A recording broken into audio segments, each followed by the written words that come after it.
Walk for wild, जंगलों की बात हो रही है, जंगली जानवरों की बात हो रही है। एक हफ्ते के डिफरेंट प्रोग्राम थे जिससे अवेयरनेस क्रिएट की गई, खासकर हमारे नौनिहालों में, क्योंकि नौनिहाल ही हमारा भविष्य है। वो अगर ये बात समझ गए कि जंगल हमारे लिए कितने महत्वपूर्ण है तो हमारे जंगल बचे रहेंगे। और तो ये बहुत ही ज़रूरी है कि हम समझें कि हमारे जंगल हमारे लिए कितने काम कर रहे हैं। तो आप आगे बढ़ें और फ्लैग ऑफ के साथ आप अपनी मंजिल की ओर रवाना हो जाएं।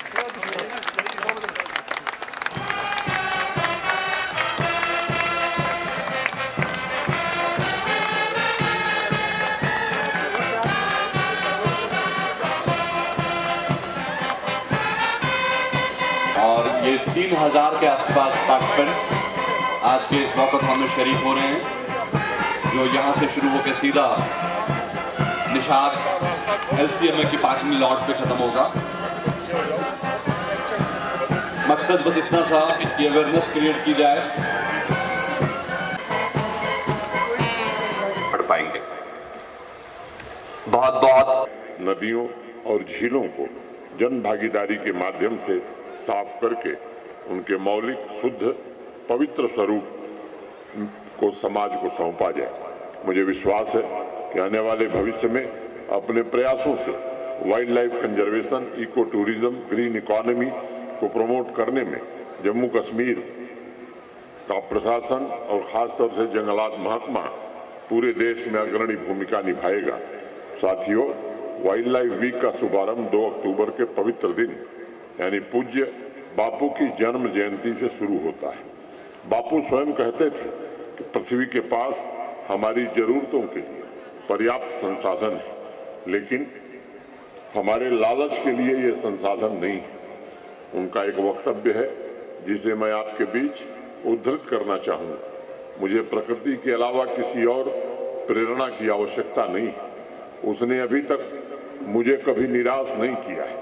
वह मुझे रहस्यमय बना देती है, हतप्रभ कर देती है, मुझे परमानंद में भेज देती है। प्राकृतिक विविधता से भरे जम्मू कश्मीर में पूज्य बापू के दर्शन से प्रेरणा लेकर बायोडाइवर्सिटी के संरक्षण के लिए संपूर्ण समाज को एक बार पुनः अपने आप को समर्पित करना होगा। पिछले कुछ वर्षों में एनिमल ह्यूमन कॉन्फ्लिक्ट भी बढ़े हैं।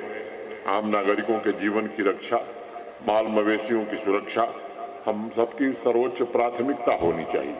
मुझे बताया गया है कि वाइल्ड लाइफ डिपार्टमेंट ने इस दिशा में अनेक नए इनिशिएटिव लिए हैं और विभिन्न डिपार्टमेंट्स के सहयोग से ऐसी व्यवस्था स्थापित करने की कोशिश हो रही है कि हर एक ह्यूमन लाइफ की सुरक्षा सुनिश्चित की जा सके।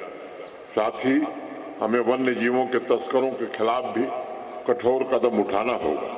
कई बार लोग सोचते हैं कि साहब अगर फॉरेस्ट कम हो रहे हैं, उनको नुकसान पहुंच रहा है, तो उसका असर फॉरेस्ट पर निर्भर समुदाय तक ही सीमित होगा। ये एक मिथक है। समाज और प्रकृति एक दूसरे के पूरक है।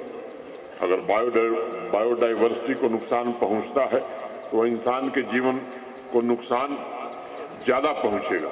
इसलिए क्लाइमेट चेंज अब सिर्फ सेमिनार कॉन्फ्रेंस का विषय नहीं है, बल्कि यह संपूर्ण समाज के सामने सबसे बड़ी चुनौती। इससे निपटने का सबसे अच्छा रास्ता है कम्युनिटी लेड कंजर्वेशन। हर एक व्यक्ति को वाइल्ड लाइफ मित्र और इन्वायरमेंट मित्र की भूमिका निभानी होगी। इस अभियान